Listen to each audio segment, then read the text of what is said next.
like to extend a warm and heartfelt welcome to this esteemed gathering on behalf of the Department of Electrical and Electronics Engineering and the organizing committee of this AICTE ATAL sponsored faculty development program. Today's program is a valuable platform for knowledge sharing, professional growth and meaningful interaction with ATAL's vision of fostering excellence in teaching, research and innovation. Before entering into today's session, let us have a recap on yesterday's learnings. In the following session of Day 3, Dr. S. Sendal Kumar, Associate Professor, EEE, NIT Tiruchirappalli, delivered an insightful talk on AI model for battery management system. The session highlighted the role of AI and machine learning in enhancing battery state estimation, health monitoring, and overall performance in electric vehicle applications, which was followed by an article discussion session. In the afternoon session of Day 3, Dr. C. Bharati Raja, Professor and Center Head, Center of Electric Mobility, SRM Institute of Science and Technology, Chennai, delivered an insightful lecture on next generation wireless electric vehicle battery charging infrastructure. This session highlighted the fundamentals, the recent advancements, wireless power transfer technologies for vehicles. With these strong learnings, we shall now proceed with our session 7 of Day 4. Now, I kindly invite Mrs. Prabha to introduce our respected guest for this session. Good morning everyone. It's my great honor to introduce our distinguished guest speaker, Mr. B. Raghavendran, Director, Technical of SARA Controls and Automation, having an experience of 50 years. Mr. Raghavendran is a e-mobility and power electronics specialist with extensive experience in designing and delivering high-impact corporate training programs for leading automotive, original equipment manufacturer and engineering organizations. He has conducted in-depth training sessions for major manufacturers such as Maruti Suzuki, Mahindra and Mahindra, as well as Tier 1 suppliers including Continental, Unomida, Visco Technologies and Motherson Sumi. He has also trained academic institutions such as Manipal Institute, Sikkim Manipal University and several other industries. His expertise spans electric vehicle powertrains, battery technology, system engineering, system modeling language, functional safety and model-based design. He is associated with SysMod Enterprise as a technical advisor supporting corporates with system engineering and system modeling language-based methodologies. With a solid academic background, including an MTech in electric drives and embedded control and deep hands-on experience in MATLAB Simulink, EV system design, system engineering frameworks, FUSA and ISO IEC standards, he has developed comprehensive course materials, study resources and laboratory experiments widely used across various institutions and corporate training programs. He is also the author of books and technical papers in system engineering, model-based design and electric vehicle technology, and he actively contributes to the Mobility Engineer 2013 magazine. He also supports engineering colleges with EV lab setups and practical hands-on learning solutions. He is widely recognized for his ability to simplify complex engineering concepts and deliver them effectively to both academic and industry audiences. I welcome you, sir, for this session.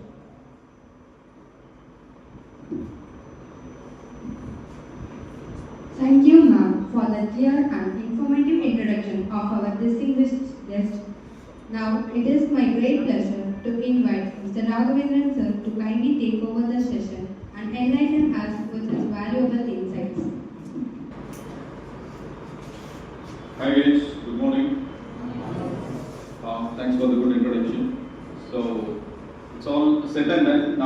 we jump into the topic, which is B2G power transfer technology. But here I could understand that some big number of students, am I right? Maybe PG and UG, and so by comparing with the faculties, students are quite big. So research scholars, yeah, we'll consider them as students, even though you have some experience. Guys, now I'm not going to immediately jump into the topic. We need to understand the technology from the base. Okay, just forget about what is written on the slide, right? So this is related with that vehicle, right? Especially an electric vehicle. If it is an electric vehicle, after the completion of your degree, you will be working in a company, or else if you are a researcher, you will be solving any of the problem statement which is already exists, right? For that, the mindset is very important. You might not came across this word. Obviously, this terminology will change your mindset to look into a component, to look into the system. Okay, that is the main requirement of an industry, how to solve their problem. Especially the topic which is called system engineering. So system engineering is a universal topic. This can be deployed at any of the domain, right? It has been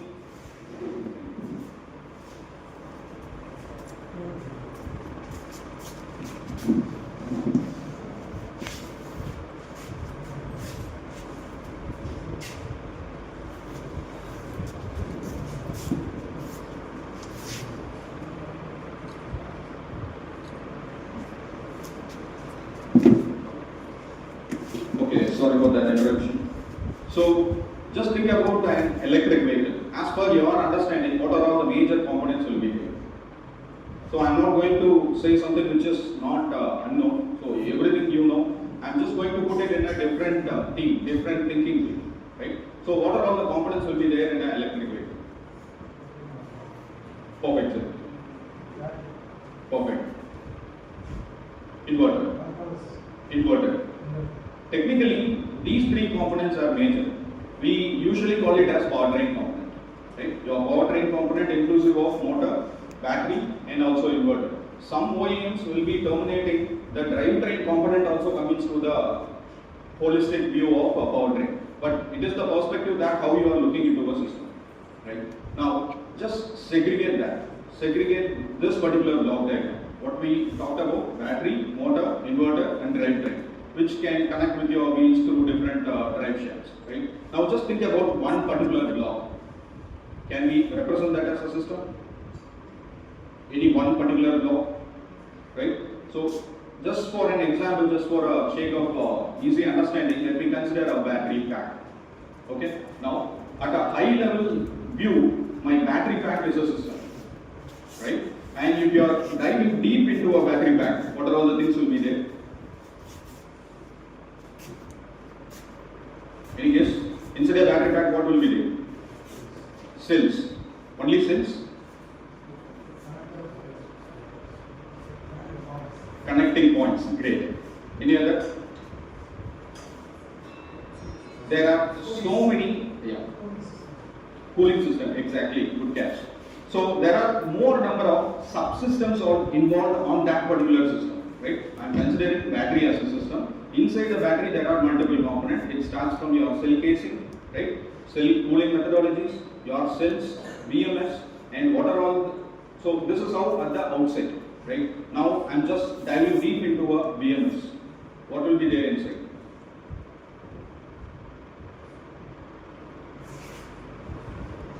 Inside a BMS, what will be there? What is it? Cell balancing? Is it a hardware?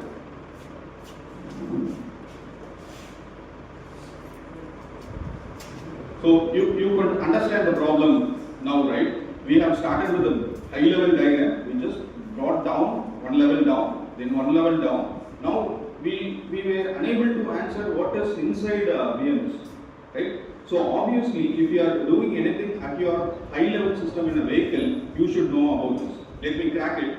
Inside your BMS, there are two different terminologies there. One is your hardware system, another one is software system, right? Software logic you can call it as active balancing or passive balancing, or you can calculate your SOC, SOH, whatever, right? Those are all into your software logics, right? Similarly, how this software logic will work, if I am just thinking about the cell balancing, what is an input? Individual cell data, right? How can I get the cell data, cell voltage value? It needs to come from the hardware, right? So each and every BMS will be connected with your cells. That will give you a value. That should be connected with your AFP of an BMS. Then you can perform your software logic, right?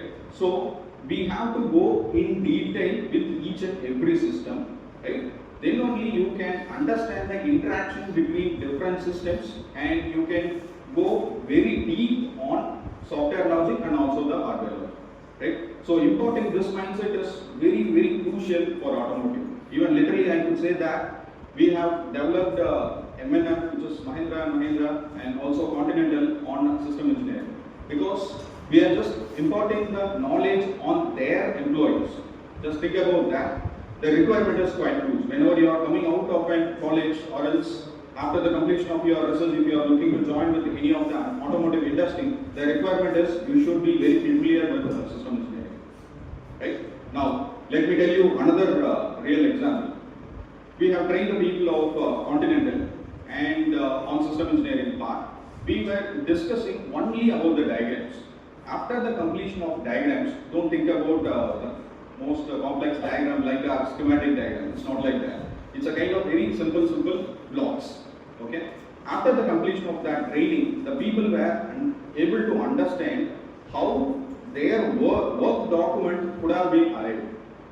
I could simply say you that there will be a designation called requirement engineer, system engineer, model-based design engineer. Okay, model-based design engineer we are all aware of, right? They will be developing some models, right? But just think about it. Who will give the instruction for this? Guys, to be very easy for you, model-based design is a simulation environment. You need to work on a simulation environment. Say for an example, I need to deploy state of charge estimation by using Coulomb counting. Okay, who will give this information? They are designing. They are just designing. Under which instruction this design engineer will work? Someone should inform him, right? System, not sensors, no. Just think about it. Don't answer it immediately. Just think about it. Someone should give an information such a way that he can develop a model. Okay. Now, put it to a different perspective. What would be the end outcome? Why all these people are working in a company?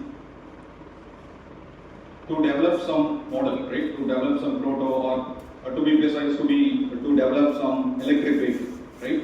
Now, who is your customer? Whoever purchasing that electric vehicle, right? That customer will tell you what you have to develop. It's very simple. Say for an example, at the starting of an development phase, right? Just think it in a holistic perspective. If you are a user, what you will be expecting from a vehicle? Tomorrow you are going to purchase a car. What you will be expecting? Exactly, mileage. This is the main requirement. This is the main requirement for the model-based design engineer who is working over here, right? But how all these things will get correlated? There is a confusion, right? So to solve this, system engineering will help you. So first of all, requirements to be collected from all the stakeholders. Stakeholders could be your government authority, or it can be your user who is operating your vehicle, or any compliance like the functional safety compliance, or your EMI, EMC compliance. So all these information needs to be captured and put it on a particular bin. That is called requirement management. If you are going to create any simulation model, this is first mandatory part, which is your requirements. Okay, say for an example, sir very clearly told me that he need a mileage. Okay, so then now the next step, how can I get that mileage? Maybe I need a 700 kilometer of range for an electric vehicle. How can I satisfy that?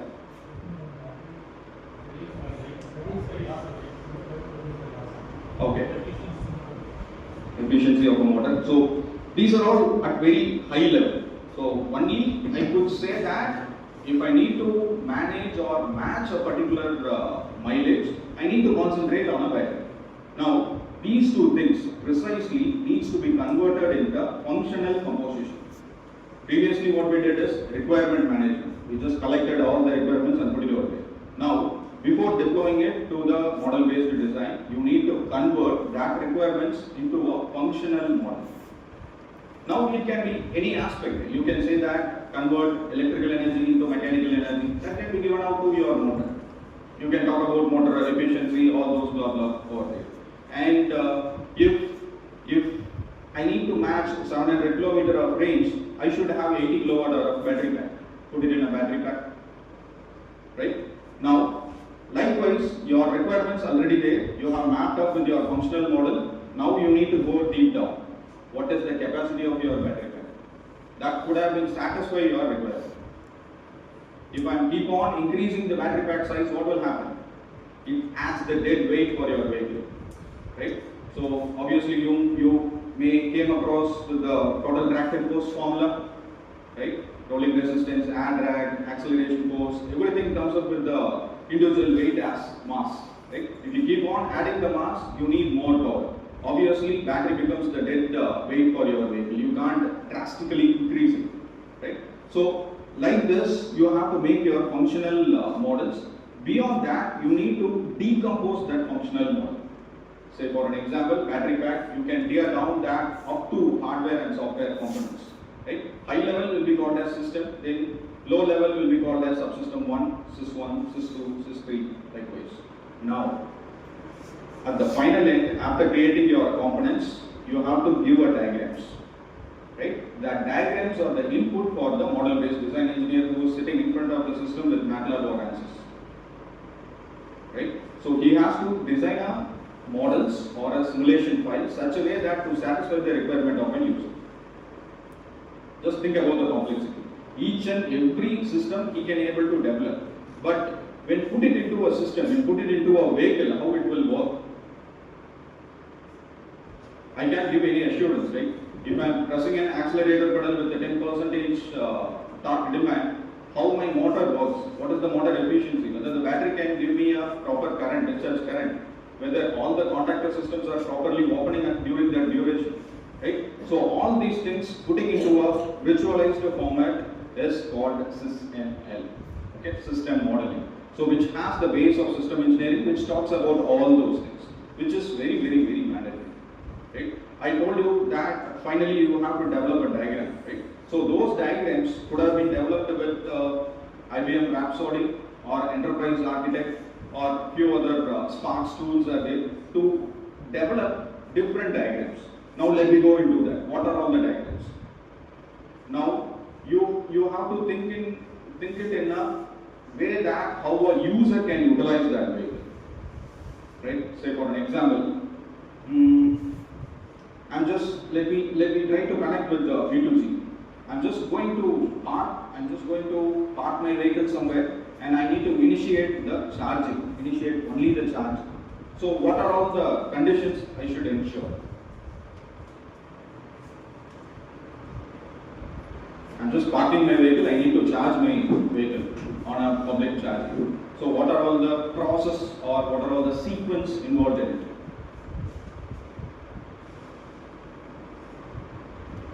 Any guess? Now we are just diving into the nuances of system engineering, like what are all the diagrams you can able to create. That is the main core for a modeling engineer. He can develop the model whatever your diagrams is, right? Now we are into a real-time discussion. Vehicle is parked in a parking bay or a charging bay, and you need to charge your vehicle. What are all the sequence involved in it?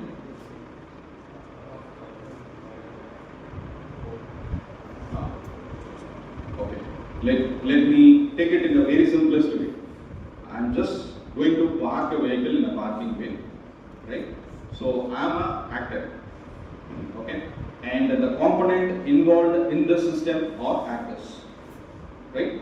So after parking my vehicle, actor 1 should take a plug and insert it on a charging port, sequence number 1, okay? Now action 2, the charging port is an actor which communicates with your EVSC. That is actor number 3. Right? Now, actor number 3 will try to communicate with your SEC or EVCC controllers to make a handshake process. Right? What are all the things to be happened in a handshake process? It can be your to know about your current discharge rate, or how much time you need to charge, or else how you need to authenticate your device, either Wi-Fi or RFID or whatever.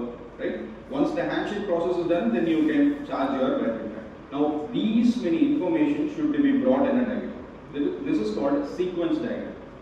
At what sequence your process should have been handled. Okay. Now, actor 1 and 2, mechanically I told you that only the charger could have been plugged. So many details are involved in it. At the time of charger plugging, what are all the pins to have a communication? What are all the data will be passing on each and every pin? These informations to be precisely maintained at your model. Simulink model, whatever you want to develop. That's the job of model-based engineering. Okay. So, to be very precise, this particular session, I'm just going to impart you how you need to look a system in respective with your V2C. Right? It's not about any theoretical constraints or formulas or any bit circuit diagrams. It's about the thinking. It's about the thinking process aligned with the ISO standards. Right? So, what is the ISO standards which is already available, and what is peculiar for V2C? Okay, as of now, have you came across any V2G vehicles in India? No, it's not available, right? And there are so many hurdles involved in it to bring V2G in Indian forum. But V2G is a very deployed model in Japanese sector. Right? So Japanese OEM, they have already established V2G. But the main difference between Japanese and Indian connectors, we're going to analyze it very deep. Okay. So with that note, let me jump into the session.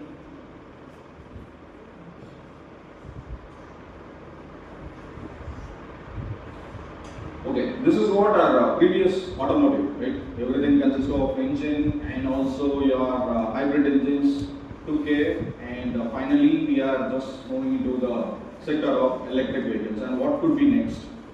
What could be next? Beyond electric vehicles, what we may expect, maybe when our hands become grey. Solar, okay, solar charging. Solar charged electric vehicle, okay, any other? Fuel cell, it's my view. So, fuel cell is quite efficient for high loading vehicles, not for passenger car segments.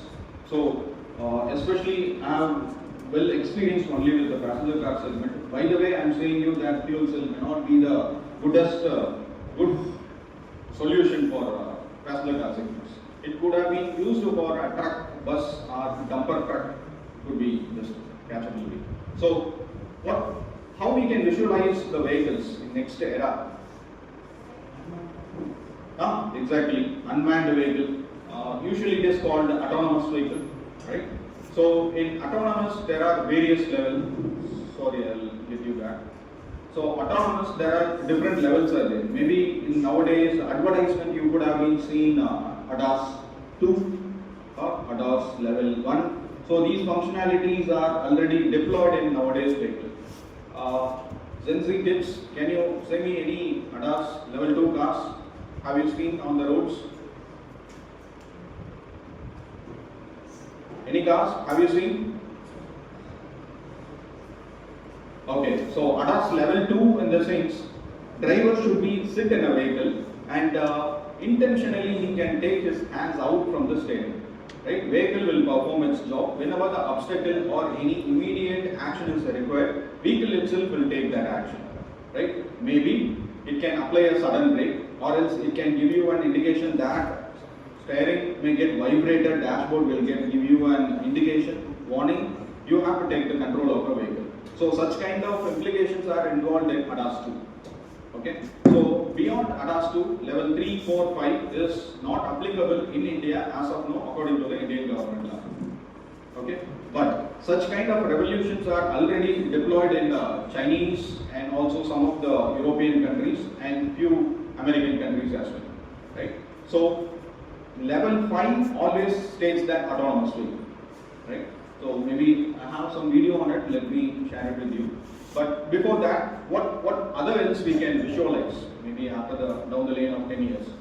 Here I could get some words. What you are saying? No. Okay. So what is the next vehicle, what we can see on our roads after 10 years or after 15 years? Sorry, sir? Next level, what level? Level 3. Just leave that. Level 2 is available, level 5 is implemented. Maybe we can reach that level 5. That's fine. Any other context? Flying. Sir, I'm sorry, I'm from automotive domain. That get into aerospace. Let's forget about that. Any other? Just think about a car. What are all the features you need? Sorry, sir. Hydrogen, again it's on research level only. Toyota Mirai, they have developed their hydrogen model, but till now it is not into the production phase. There are so many hurdles involved in it. But technology-wise, what could have been implemented? Any other, sir? I'm just thinking like autonomous systems, like B2G. Okay, let me take it. Can you get it anything from this?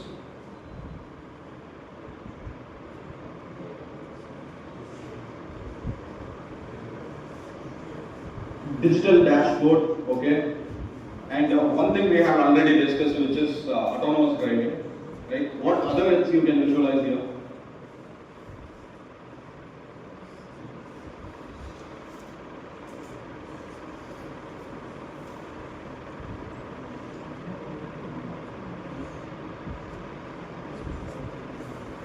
Vehicle has a communication, right? It can be anything, right? So on this image you could see that the vehicle distance is getting calculated through a beam, right? So the vehicle can communicate with the nearby vehicle, not for the obstacle detection, right? Obstacle detection in the sense it could have been arrived with your level 2 itself, to understand the speed of your vehicle. Just think about that, your vehicle is going in 100 km/h. Opposite side or in front of you, there is a vehicle, but it goes on 150 km/h. You should know about the distance. So that's vehicle to vehicle communication. You can get to know about the speed of other vehicles as well, right? Not only that, whenever you are approaching your autonomous or level 2 driving, there are more number of signages will be there in the road to state your max speed or min speed or school area or traffic light, whatever, right? Those are all the things to be captured by the vehicle. Then only it can take a real-time actions, right? Say for an example, 40 km. Your vehicle should go only in 40 km. Then only you will get a compliance that will get passed with the ATAL 3 or 4 standard, right? So vehicle to vehicle communication is mandatory, and vehicle to grid is also possible. Vehicle to infrastructure is possible. Vehicle to infrastructure meaning that your home signage and speed limits, all those stuff. Then vehicle to home is possible. Vehicle to load is possible. Everything comes under the category of vehicle to vehicle communications and vehicle to V2X communications, right? And then we go for the next one. This is an interesting page to disclose about the next era of an automotive industry, right? And maybe just spend some time. It's taken from Baidu's website. So they have a vehicle which is fully autonomous with the various features. And what we are interested to know about that is CASE. So CASE stands for connected, autonomous, shared, and also electric. Okay. So electric is the base for these origins. Okay. And let me play this video. Just look into this. After the completion, let me have a discussion. How to play? Can you play it all there?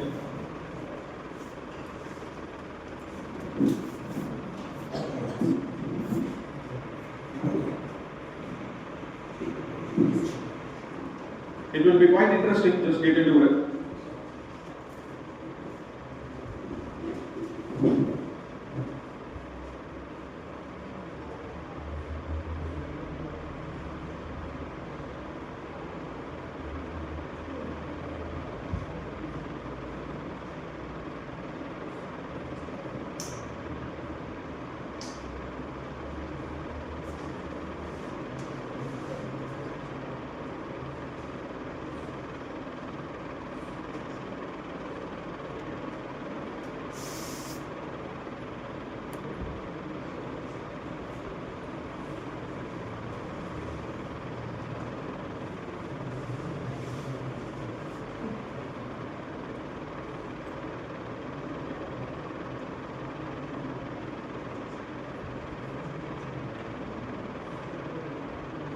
So, what you could visualize on this? It's pure on autonomous drive, right? So, which is the highest market supplier around the globe, which is Apollo and Boeing. Likewise, we have Waymo, Google products, right? Those are all the autonomous vehicles are there. As per academians' interest, we are trying to deploy such kind of autonomous vehicle into our colleges. Maybe you can look for PICs. They are providing autonomous kits, right? Autonomous vehicle which comes up with 17 or 20 kilowatt battery pack with only the battery pack and skill tech. All other sensors you can integrate it and you can perform the programming as well. So you can look into PICs kit. So that's the terminology for autonomous vehicle. Even in Chennai, few colleges like SRM they have purchased these vehicles, and you can utilize that for your research as well. Around 30 lakhs. Around 30 lakhs, only the back chassis with the battery pack and only limited sensors. And you need to go beyond that to have a connection with other radar, fast speed radars as well. And one more point I was interested to say. Yeah, it operates on Auto Car platform. Okay. Auto SAR is the platform which most of the automotive companies are working on it. And this comes up with Auto Car. That's the difference. So it's a research kit. I would like to put it in that way. It's not an experimental kit. It's a research domain where if you have any huge grant or fund, then you can go for it. You may not get the training value with the help of this kit. The perception is entirely different. Here you can do only the advanced aspects. You can dump your AA models, ML models, you can train your vehicle, you can do whatever you need. But this cannot be utilized for students training. Right?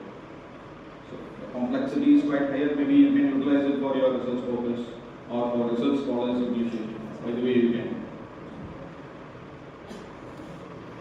So the world, the next leap is going towards autonomous. Not only that, so C stands for your connected vehicle to vehicle connections, and A, whatever you have visualized with that, which is fully autonomous, and we are experiencing it up to level 2 in India. And shared, meaning that just think about Ola, Uber or a taxi, right? If that particular environment is controlled by a entity, those who can connect the customer with your electric vehicles, that's your share. Okay, the main intention of such kind of shared vehicle is that as a fleet owner, you will be having thousands of vehicles or hundreds of vehicles, right? Around the clock, 24 hours, you are not going to deploy all the vehicles to your customers. Maybe at some point in time, you have to park, right? By parking time, you can make a revenue by doing P2C. That's the intention of shared vehicles. Even we'll go very deeper in it. How can we avoid stress with your grid and what could happen further? But the technology is shifting towards case connected, autonomous, shared, and also electric. We are all familiar about it, right? And normal electric vehicle, what are all the basic components it may have? As we started earlier, it may comes up with your powertrain components, battery, motor, inverter, and also your drivetrain. And let me ask you a simple question: how many gears will be there in an electric vehicle? Single tube. And where it will be positioned?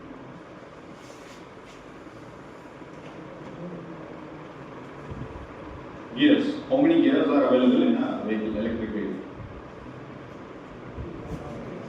Sorry?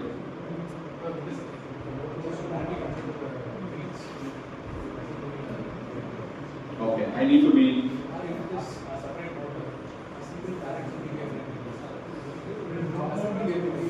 Forget about hub motors. So we'll concentrate only on four-wheelers. So obviously, hub motor is not the proper choice for it. Usually we go for BMS, right? And BMS center shaft directly may not be connected with your wheels, right? It will be connected with the single-speed gear reduction ratio.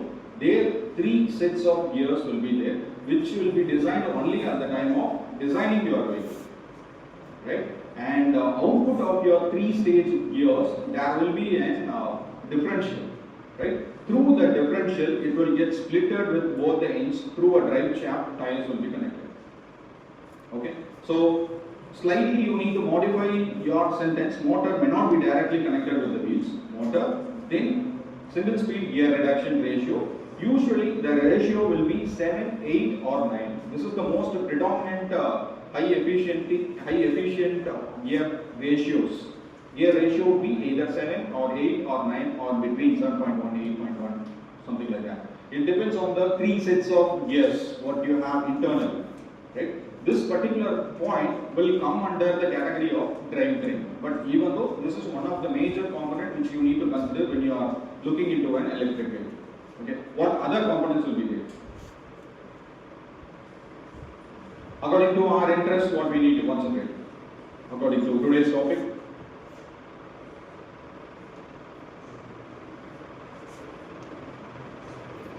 So we talked about this particular guy, which is your entire battery pack, right? And also your motor controller, which is your inverter and traction battery. These are all things we have talked about, right? And according to our interest with V2G, we need to consider about this charging port, right? This charging port has the highest nuances to design your vehicle to grid communication, right? Let me go very slowly on that by having a context of system engineering. Okay, you need to think it in a very simplest way. Don't go very complex mode or fascinating ideology. Put it very simple because that's what the people are very interested to move ahead to solve in problem statements, right? And what other component is very much needed for according to V2G in this block diagram? One is charging port, which is related with V2G. Biggest component is our battery pack related with V2G. Any other component related to V2G? Exactly. But there is a nuances on OBC as well, right? So this particular OBC sometimes may help your V2G. Sometimes you can bypass your OBC directly. You can perform the V2G. Let me go into that detail later. And unsung area in this particular thing is your OBC and DC to DC converter. There is a peculiar thing on these two components, and most of the tier 1 suppliers are working for it. Can you get any ideology how to make a product, make a single product with the help of these block diagrams? Is there any possibility to incorporate any of some components and I can make it one? Just think about it for a few seconds. Your task is to make one product, but you can couple any of two things. It should be logical, it should be functional, it should be deployed on a vehicle level. Any such ideology? I'm just giving you an open option that two components need to be combined together, and that should help for your vehicle operation. That's your inverter. All are standalone components. Inverter, DC converter, thermal cooling, traction inverter, battery, which is your aux battery and main battery, everything is individual component. But technology is looking for the next upgradation. Right? You can think about OBC connects with DC to DC converter, okay, which is called the chart con, which is the specialized name in an industry where you can reduce the size which you should allot for your DC to DC converter. Instead, you can put it on your OBC and OBC will perform both the tasks, right? So this creates huge revenue difference while spending your money on the development phase and also on the production phase, right? So this is one of the major move by Value and also Bosch. They have such kind of product, you can refer it, which is ChartCon. Okay, charger cum converter, that's the word of ChartCon, which is inclusive of OBC. Whenever you connect your charger, it performs like OBC. After that, it takes up the job of your DC to DC converter to charge your battery, which is your traction battery, right? And maybe you can think about this. There are research papers are quite limited only on this topic, which is on ChartCon. Instead of relying fully on V2G, you can consider in this aspects as well. This is also gaining momentum in order to create a modular component. Okay, according to one vehicle, I know all these components needs to be deployed, but what about the space? Space utilization and your efficiency places a high point, right? While designing or while solving any of the problems of statement, please be sure about the size of your product. Okay, then only it will be deployed into your application, which is a vehicle. Okay, what kind of advantage I may get it when I am connecting such kind of components together? DC to DC converter and ChartCon. As per this diagram, both are different, right? If I am putting it into a single component, what are all the advantages I may get? One is space reduction, maybe 1 by 3.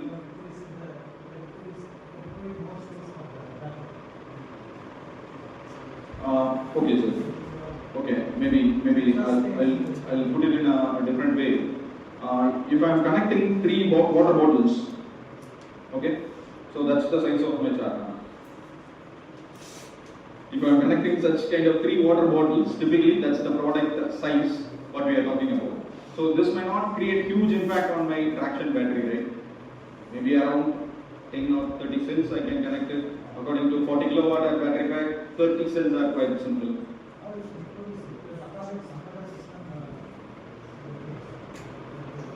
Okay, let me introduce my system engineering thinking over here.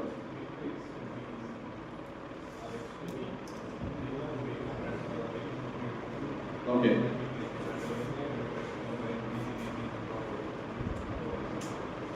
Okay. There are no direct correlation on this particular aspect. Whenever you are performing a V2G, 2 ways. Either you can go through your OBC, otherwise you can bypass your OBC. Right? Most of the economical manufacturers, they are looking for the bypass technology. So maybe this may not be quite relevant. I hope you may align with me, right?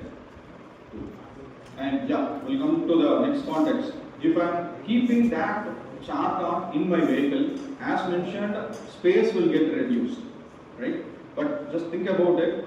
If you are optimizing the location of your ChartCon, the wires utilized for connecting aux component will get reduced.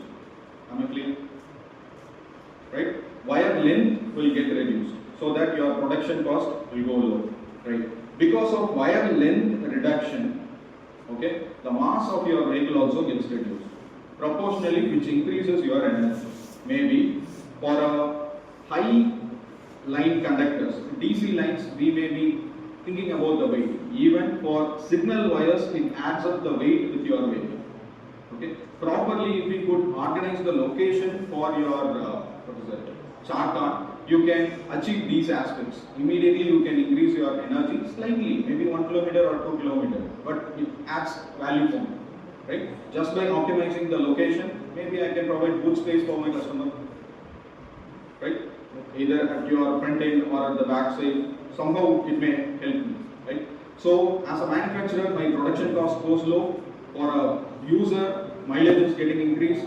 So all these information should have been tracked in my diagrams as well, system engineering diagram, because I am changing the functional model, right? Instead of DC to DC converter and OBC, I am putting my another component. With the help of this inclusion, what the requirement changes, I need only 700 kilometers, but because of this change, I could get 7 or 2 kilometers. this should correlate with, okay, your requirements and also the component selection should correlate. So here you should think about different diagram called architectures, physical architectures. Like where are you positioning your components, how it is getting interacted. So these are all the things also can be included in SysML, right? So maybe just think about it. In SysML we have 9 different diagrams, right? As of now, at different point in time I have told you different diagrams. Let me name it now. If you have all the requirements, you can create your requirement diagram. Okay, so what is your functional requirement, what is non-functional requirement, how are you going to satisfy the functional requirement, which standard you want to focus on, non-functional standards, everything to be deployed in a diagram. Okay, here, how are you going to verify the diagram? That also needs to be written over here. Say for an example, I need 700 km of range, very good. How am I going to achieve it? At which test track I am going to deploy it, or which drive cycle I am going to use it. So these are all the things to be specified. Okay, not only that, this is only at the real time cycle, right? But how about it in a simulation environment? Whether I am going to do back-to-back test, or a dyno test, or hill level test, what I am going to do in order to prove that my vehicle can give me 700 km of range. So that also needs to be clearly specified in your requirement diagram. Right? Now let me go for the next one, which is your functional diagram. It gives you a holistic view of different component and with the data. With the data, your min value, max value, data type. Because your functional components may sometimes lead with your software logic. Think about your SOC calculation, right? SOH calculation, you need data. What is the precision of that data?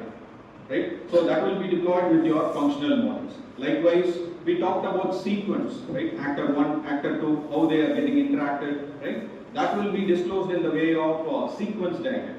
Similarly, activity diagram and internal block diagram. Those are all the things are available in SysML, which will give you a clear idea to focus on your system, right? Especially IDP, internal block diagram, will help you to develop the simulation models. That's the exact job of model-based design engineers who is sitting in front of the system to do or to design something, right? They will be having a document which is internal block diagram. That would have been arrived from SysML softwares. So this is their base, right?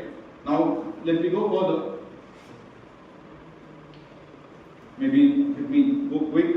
And so this is our topic of interest, right? We need to think about a battery and also the charging stations, where if I'm interested only on the charging or a discharging, let me put it in this way, right? Charging, I'm charging my vehicle, whatever we do now with our real vehicles, and what we are expecting is we need to put it back, right?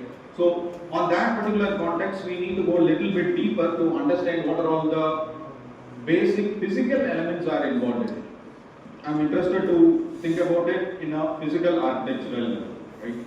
Maybe I can give you one typical example. Just think about a two-wheeler segment, just for refreshing. A two-wheeler segment. I am a user. Okay. I need a vehicle which should be driven in a city commute. I need a long space to keep my laptop bag. Okay. As a system engineer, how you should think to position the components in a vehicle, where you will be positioning the components in your vehicle. Just think about it. Now I have given my requirements to you. I need a city driving vehicle, I need a storage space, right? And what else?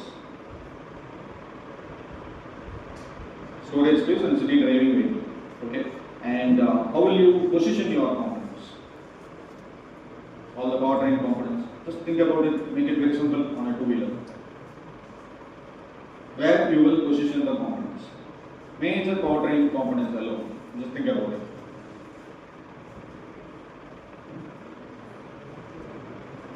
Which one is it?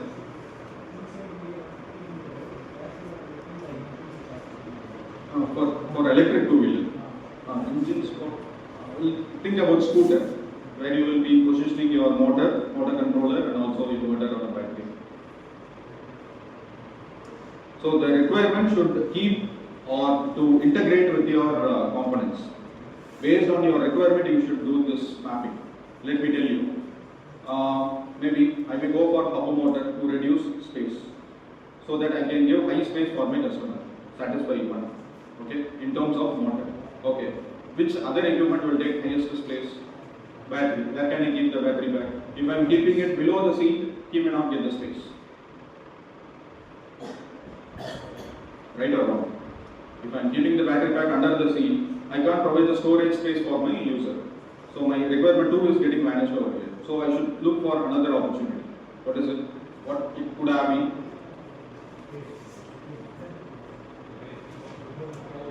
Yes, above the ground I need to keep it, or else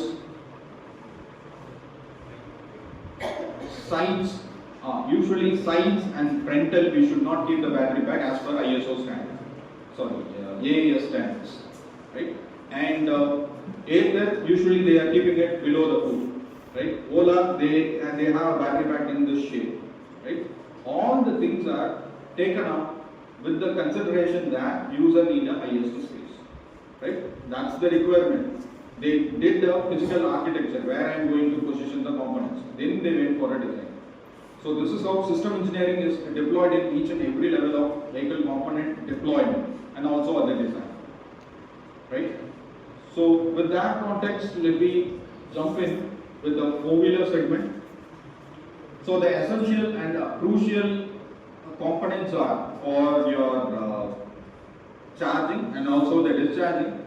The communication path will be established with such kind of connectors. So have you seen such kind of connectors? What does it mean? And what it can do? So such kind of connectors, any idea?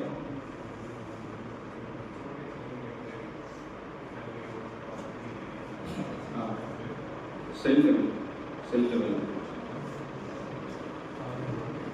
Charging voltage. Okay. Huh?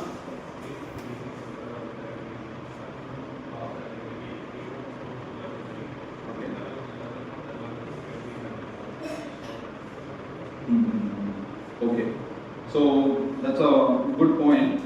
So this is my entry point for my battery pack to get charged. I'm just speaking only about the V1G, whatever we are doing now.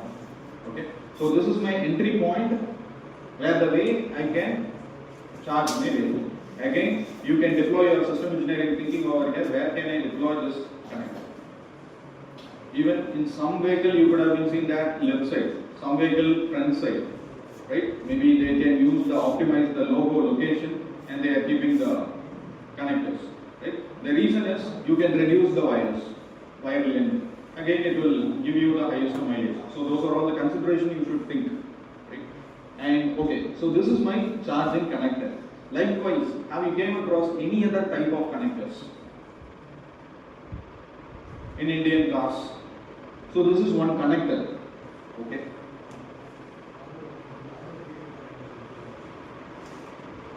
Off-board chargers. I'm asking about the four-wheeler connector which is deployed on a vehicle itself.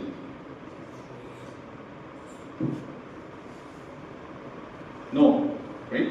Even I didn't saw such kind of connectors in India, but we have 8 to 9 different type of connectors are available. We need to know about the connector. Then only we can understand about the input way. Then we can precisely do something with your onboard charger or V2G chargers, bidirectional chargers, right? So next few slides will talk only about the connectors. Before that, what are all the charging methodologies are available, right? Charging methodology, as we all know that for four-wheeler, it's only wired as of now. But there are some futuristic points are there, which is wireless and also the battery swapping. Do you believe me? 100 kilowatt hour battery pack can be swapped within 2 seconds. 100 kilowatt hour battery pack can be swapped in 2 minutes.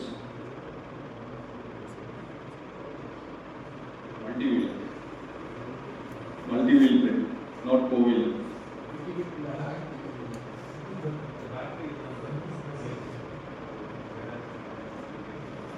Okay. right? So that's the system engineering thinking. So for four-wheeler, it is on a base. What I said, it's a multi-wheeler, I told you. So it's not a four-wheeler, right? Sir, I'm just going something beyond that. So such kind of vehicles are utilized in mining sector. Mining, coal mining, carbon mining. So those areas, even literally they have used this in Canada, right? They have deployed electric vehicles on that area to mine a particular place to get the mineral components to get it arrived with the remote area, right? For this purpose, they are using autonomous vehicle, but terminology is quite different. They are operating through remotes, right? Such kind of vehicles have battery pack which is swappable, okay? It will have a clamp like this, like our shirt hangers.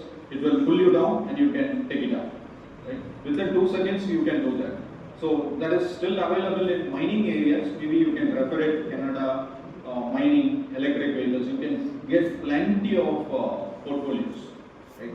So that is called battery swapping. Even in India, we are looking for the two-wheeler battery swapping. There are so many nuances are involved in it. Like the government is interested to deploy battery passport, so that who is the manufacturer and what is the state of health and how many days you can utilize it, what was the driving profile the battery pack came across. So all these things you can get it with the help of battery pack. But way to go to get it deployed on the roadways, which is your battery swapping. And on wireless, again it is getting momentum, and academicians you might be familiar, right? You can do inductive charging and capacitive charging, and such kind of charging is deployed at vehicle level. So that's the main emphasizing here I should give it. So wireless charging is deployed by an European OEM, right? And a few Japanese OEMs are also trying for this wireless charging. So this is gaining momentum. On other hand, on conductive charging, either you can perform through your onboard charger or offboard charger, right? Onboard charger only we are interested in this much time. We have interest only about the onboard charger. Offboard charger is quite familiar only for two-wheeler. What you said, 2-pin plug. That stands for offboard charger, right? So these are all the different categories are there. Now let me go into this charging protocol method, which is your wired charging and also the wireless charging. So the top side one is your wired, and the bottom one, which is European OEM who has developed their wireless charging. Maybe just have a glimpse on it.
So what you have witnessed is your wireless charging, right? So we need a pad and we have to position it in a proper area to make the conduction, then only the charging may happen, right? So there are so many nuances are involved on wireless charging, right? So our interest, again, this is not our interest is wired charging. But these are all the things that are happening in an industry, parallel.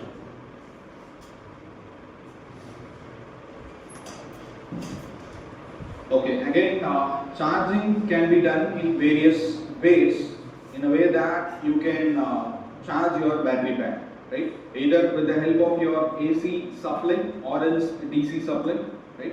If you are going to purchase a Tata Nexon, they will give you two options. One you can get your slow charger, right? Which is only 3.3 kilowatt charger, where you can charge your battery pack maybe around 8 hours or 9 hours to fill it up, right? Or else, economically, you need an option, you can go for 3.3 kilowatt charger. Or else you can purchase your fast charger, which is 7 kilowatt charger, right? Proportionally, your charging time will get reduced. So these are all the two ways in which Tata Nexon is marketing their product. Okay. So as an engineer, what you should understand, the charging capacity increases. Obviously, that will help you to reduce the charging time of a battery pack. Right. This is on the perspective of your AC to DC chargers. Right. And DC chargers we have on our public stations, maybe around 50 kilowatt or 40 kilowatt. Directly, it will pump it to your battery pack. If it is a 40 kilowatt charger and you are connecting 40 kilowatt of battery pack, maybe around 1 hour entirely you can fill it theoretically, but practically it will have some value like 20 SOC state, and you need not to charge your vehicle up to 100%. You can stop it around 80. So technically you will be charging only 60%. So 60% with your 40 kilowatt charger with the 40 kilowatt hour battery pack may be around 20 minutes or 30 minutes. So the OEMs are literally fighting in order to get that number either 20 or 15. Right? 15 minutes I can charge my battery pack. I can challenge you. You can refer any of the product brochures from Indian OEM. They are terminating only from 15 to 30 minutes you can charge your battery pack. But the intuition is that the battery pack is not fully drained or not fully charged. Right? It has to be maintained from 20 to 80. Why? The reason, you can optimize your discharging capability of a battery such a way that whenever you are maintaining this area, right? If you are going below 20%, you are stressing your cells. If you are going above 80%, again you are putting pressure on your cells, right? If you are putting pressure on your cells, then the anode cathode composition may get destroyed, right? Intercalation may not happen clearly, which will always end up in a failure mode, right? Maybe you may get a smoke or a bulging effect. If bulging comes into your battery pack, then it's very strategic that you need to change your entire battery pack. Right? I can give you one simplest example. Mahindra recently they have launched their V60 and 90 series, right? They are saying that they have a smart pyro fuse in it. Okay. Pyro fuse, smart pyro fuse. Every battery pack will have a pyro fuse, but they are coming up with a smart pyro fuse. Meaning that if the vehicle gets into frontal crash, within a second your battery pack will get bypassed, right? By fusing that entire contact, the fuse will get blown. By the way, you can disconnect your battery pack, right? In other vehicles, if the smart pyro fuse is not available in any of the vehicles, there the strategy is entirely different. Your vehicle will get collide, right? Then your collision sensor will give you an information. Then only you will turn off your contactor to bypass your battery pack. This will have some seconds of time, right? Maybe 3 seconds or 4 seconds of time. That could have been arrested when you go for a pyro fuse. Within a second, that fuse will get blown, whatever we are visualizing in our glass fuse or MCB or whatever, right? But the greatest drawback is that in order to change that pyro fuse, you have to open your entire casing. If you open the entire casing, IP will go for a toss. It's very clear. As of now, no one is bothering about that opening of a battery pack. They are proudly saying that we have a pyro fuse. But it is not only for a pyro fuse. If any of your cell is not getting balanced, with the help of software functionality, if you are not able to change it, then you have to open up your battery pack. No way. If you are opening, then again IP will go for a DOS. You need to go for the newer battery pack. As of now, this is again a big challenge in M&M. How are they going to solve for the new vehicles whenever the issues comes from the user and then only they will get know about it. So again, the people are aware of it, they are working on it. We know that, right? But such kind of difficulties are there whenever you are closing a battery pack with your various components, right? Now let me give you another intuition. Have you seen Mahindra's battery pack? Have you seen Mahindra's battery pack? Or any vehicle's battery pack? Any four-wheeler battery pack? You have seen which vehicle can you remember? On photographs. Nissan Leaf. Okay, that's a 24 kilowatt hour battery pack, which is an oldest battery pack which will give you in this shape. Right? There are three different ways in which you can deploy the battery pack in a vehicle. Again, here you need to think about the physical architecture. Either a T shape. Okay. So your Tata Nexon battery pack, can you remove? Okay, maybe time permits, I will show you three different type of battery pack. And one is T-shape, another one is flat battery, and whatever we have seen earlier is the flat battery type.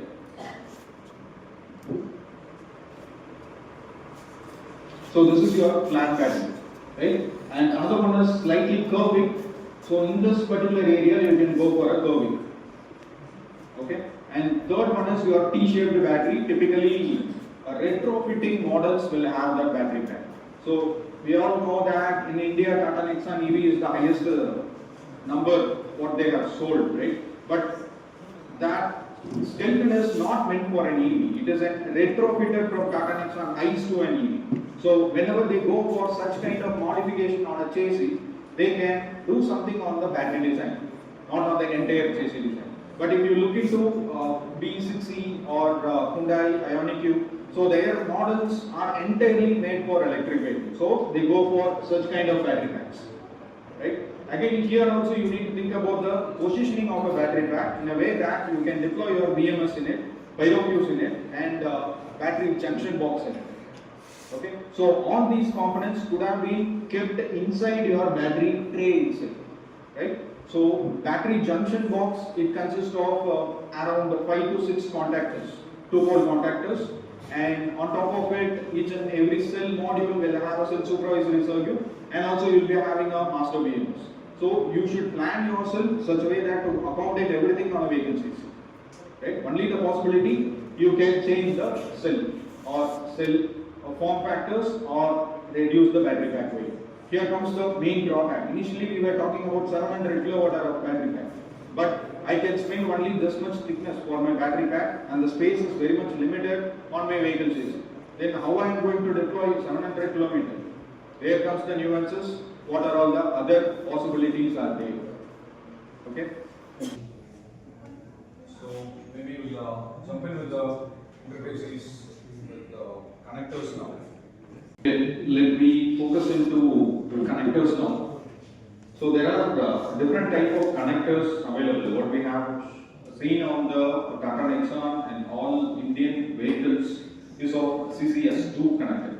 Okay. Likewise, according to geographical location, various OEMs are developing various connectors.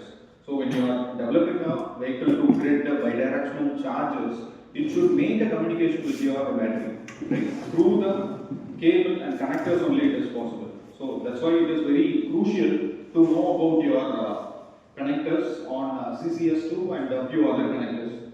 In a vehicle level, for AC, you can use mode 1, mode 2 or mode 3 charges, which can give you the value of power from 2 kilowatt to 22 kilowatt, right? Or else at your DC end, this particular EVSC unit you would have been seen at multiple places, right?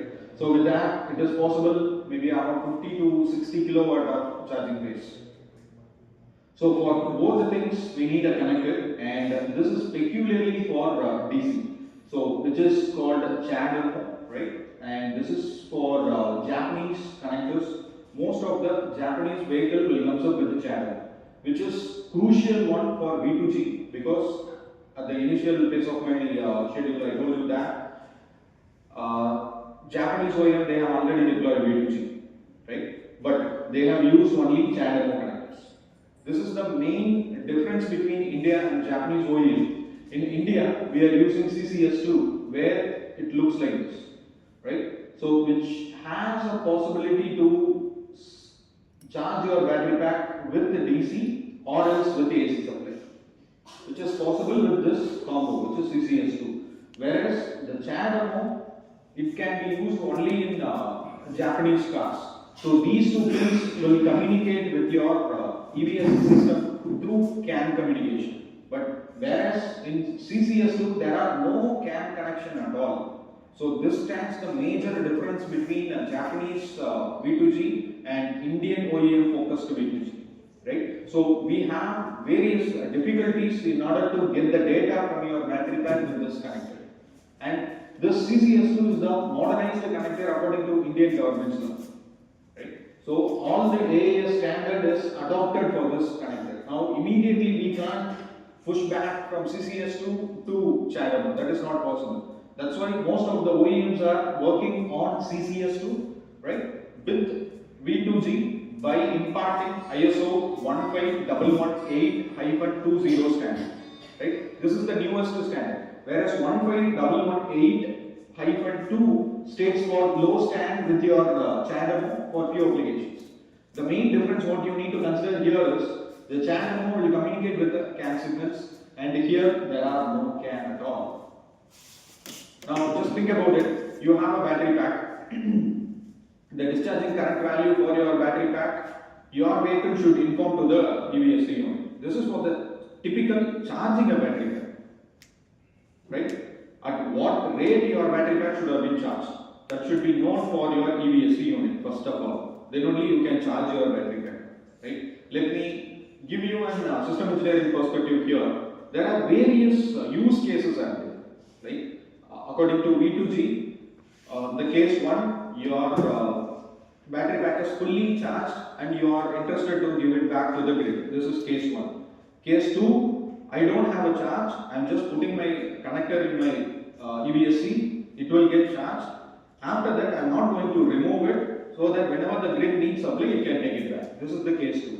So throughout this presentation, I just consider the use case of second one. I am just going to connect the charger, let it gets completed with 100% SOC. Whenever the grid needs supply, it can take it back. So this is my assumption throughout this presentation. Okay. Again, this is a use case what I have considered. Now let me go with the next one. And these are all the various connectors. What I mentioned here is DC connectors, only CCS type 1, type 2, and CHAdeMO. Here you can see that these pins, again these two pins are communicating with CAN signals. Right? Inside of one circle there are 4 other pins. So which creates a complex in nature to decode the value from this CHAdeMO. But even then, the Japanese people, they have cracked it and they are using a CAN protocol in order to understand about your battery parameters. Just think about it. I'm interested to send the current back to my battery pack. Right? Now, what is the EVSE's understanding? Whether it should know about the charge, what is available in my EV? Is it mandatory for EVSE system? Obviously, yes. Yes, state of charge. State of charge should be known for a EVSE from your vehicle. Okay, so then only say for an example, 100% my vehicle has, as a user, I'm just giving an input to my vehicle, up to 70% you can discharge it. Right? These two values should have been understood by the EVSE system. Then only it can grab the energy only for the 30% what as a user I have instructed. Right? So this is mandatory. Now, I'm just giving you the comparison. In V1G, this state of charge information to the EVSE system is not at all shared. EVSE system may not know the state of charge of your entire battery pack. Okay? What your EVSE knows, what is the discharging current the battery pack needs. Right? If the EV gives the command back to your EVSE, hey, my battery pack is fully charged, you can cut off your current. Then EVSE will cut off the current. Okay, nowhere the information of SOC is shared between EV to EVSE on V1G. Whereas V2G, we should establish this connection. This comes the complexity. Okay, now just think about it. We were talking about CCS2 connector. Okay, only limited pins are there. 1, 2, 3, 4, 5, 6 and 7. Right? I can't include further more pins in order to share the SOC data or other high level data. Because all the vehicles are rolled out, nearly 1 million EVs are on our road. Immediately I can't change my connector. So what's the possibility? I need to plan the V2G with the existing connector. That's the one and only possibility. Right? So how it is possible to get the data from your EV as your state of charge and even state of health and your temperature. So these informations, how can I get it from my vehicle and how can I deploy it to this connector? It's not a single value, sir. There are more information needs to be pumped in. Right? Say for an example, here we have a dedicated pin called control pilot. Okay, that pilot needs to be utilized with various data ranges. Here comes the nuances of even electronics people, ECE people should help on this particular part because the CP, the control pilot pin, will carry two informations. One is at low signal, right? Low kilowatt hour signal, and another one is megahertz signal. Megahertz signal should have the value of your SOC, discharge current, whatever, so many values. So now you need to decode this data. To decode that particular CP data, you need to go for a modem, peculiar modem, and that modem will be called as HPGP, Home Plug Green Pipe. It's a protocol. Right? Now that particular modem will decode the information. Just imagine on a single cable, two informations are superimposed. Right? One is your 1 kilohertz signal that will tell you the traditional information, how the battery is getting charged and what is the voltage needed, when it has to be driven up, all those stuff. And the next information is your several megahertz signal, which has the value of your SOC and your SOH and when it has to be started, what is the grid tension. Every information needs to be passed through this high frequency signal. These two signals should get connected with your HPGP. It's a modem. Now there is a problem. One is your low voltage signal, which is your pulse PWM. Another one is high voltage. I need only high voltage that to be decoded with my modem. Right? How can I do that? On single cable, both the data are pumping out at the nominal time. So here comes the simple effect states with our capacitor. We can connect one capacitor parallelly, which will drop down your low signals, which will pass down only your megahertz signal. So that will be pumped through your HPGP. Now HPGP will get decodes the information. Based on the decode information, now your EVSE will know at what percentage it has to be charged, at what percentage it has to be stopped discharging. Right? So put it in a nutshell, this is the entire sequence we're gonna discuss now. So I'm just skipping few slides since it's basic. So this is the traditional V1G energy flow, right? We have a grid and which is connected with your EVSE. So throughout this presentation, I just consider that I have a public charging unit, not beyond that. I am not considering about the home charging, this is only for public charging, which has around 110 kilowatt hour of power. Right? And through grid, I am connecting EVSE. Now EVSE and with your vehicle. So this is my vehicle boundary. Right? I am considering only two components. One is my OBC and another one is battery pack. I just lift off other components. Again, this is the context of system engineering. What I am interested, only with these components I am interested. Right? Because of this influence, any other component is getting diverted, that is not my job at all. Right? To be precise, no other component will get deviated from this. That's why I didn't included it on a boundary. Okay? So this is again a system engineering context, states that what you need to consider under which environment it has to be worked. Right? Here, in between these two components, you can make multiple interactions. So here also you can see the environment is getting communicated with the outside of a boundary, which is your EVSE. Right? Now let me focus further. And here are the 2 or 3 pins are available, which gives you the information. Now here you can see a pilot wire. This is a crucial point. This gives the information between your EVSE and OBC. Right? At how much, at what time I need to start discharging a battery pack. Right? This diagram peculiarly talks about V1G. Right? Only I am charging my vehicle. Right? Discharging your vehicle is the continuation of this. If you could remember, I am considering the use case that I am connecting my vehicle for a charging. The battery will get charged. After a certain point in time, it can discharge. That's the use case what I have considered, right? So that's why I am just explaining you only the V1G. Okay? Followed by this, we'll connect the same thing, continue the same thing with V2G. Right? And typically, this is what the electro bit, which is your software development company, they are looking for it in order to provide the software features for implementing V2G. As I mentioned, on a single wire there are two communications is happening. We have a modem which is HPGP, then only you can scrutinize all the values. So it is highly capable of performing it with software intricacies. So that's why electrobit involved in it, and they are just helping the OBCs and also the HPGP modems to deploy the real V2G tech. Okay, and maybe at night time you can use your battery pack in order to discharge it whenever the grid attains its peak tension, right? So that terminology is called as peak shaving, right?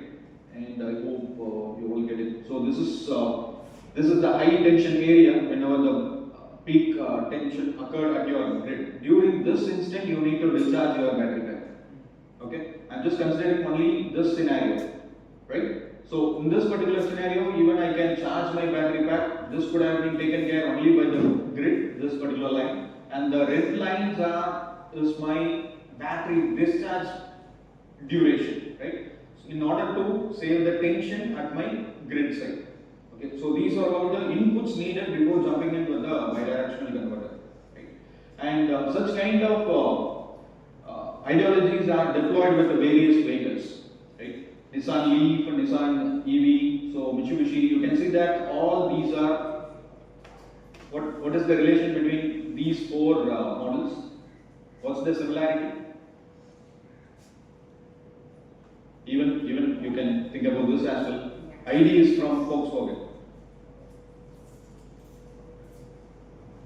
So the similarity between first four model is that both the companies are from Japanese background.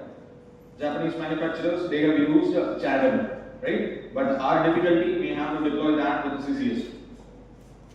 But because we have an AICTE standard and also most of the vehicles are with CCS, two connectors, right? So we have to build up the ecosystem in such a way that the V1G should help for your vehicle. Proportionally, you can add up V2G on top of it. So that's the main intention. Even ID3 is from Volkswagen, and they are also looking forward to develop V2G collaborations. As of now, not yet materialized with production standard, only on conceptual and ideology status. These vehicles are available with the V2G.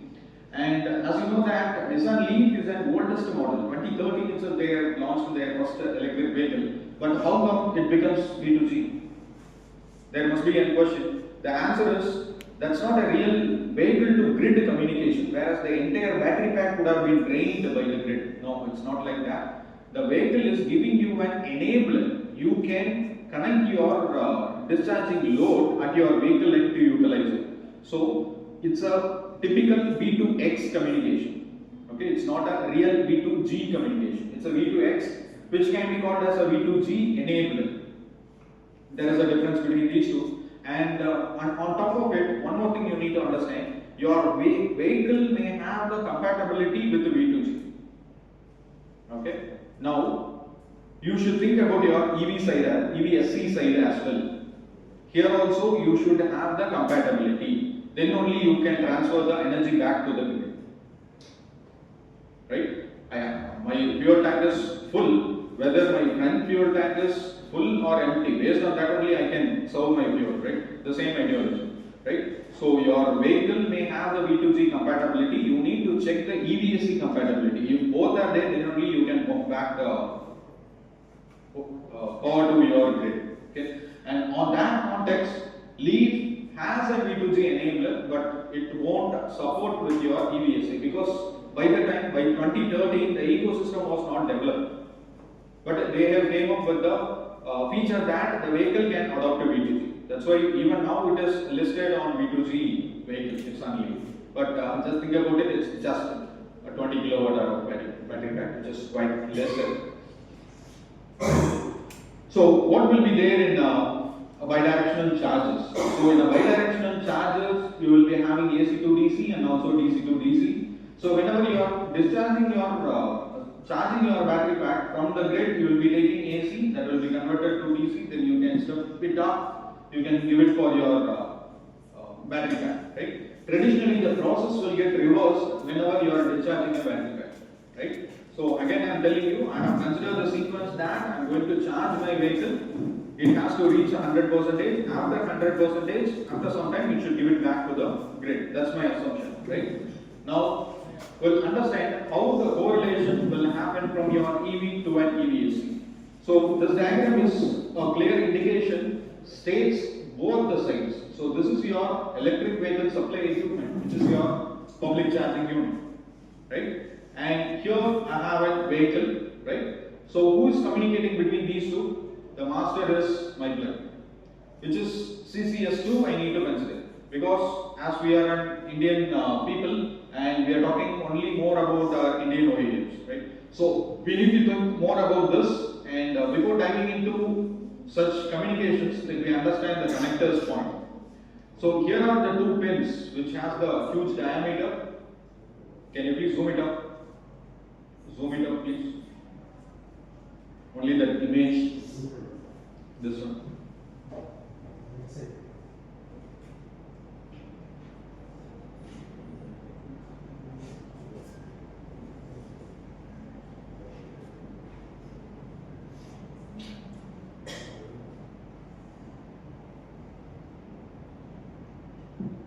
So this side. Yeah, okay. Thank you. So here you can see that these two pins are responsible for the high voltage DC. So whenever you are connecting with the public charging unit, you are expecting a high charge, high speed of charging, right? So that will be initiated and that will be processed through these two pins. Okay? And what other pins?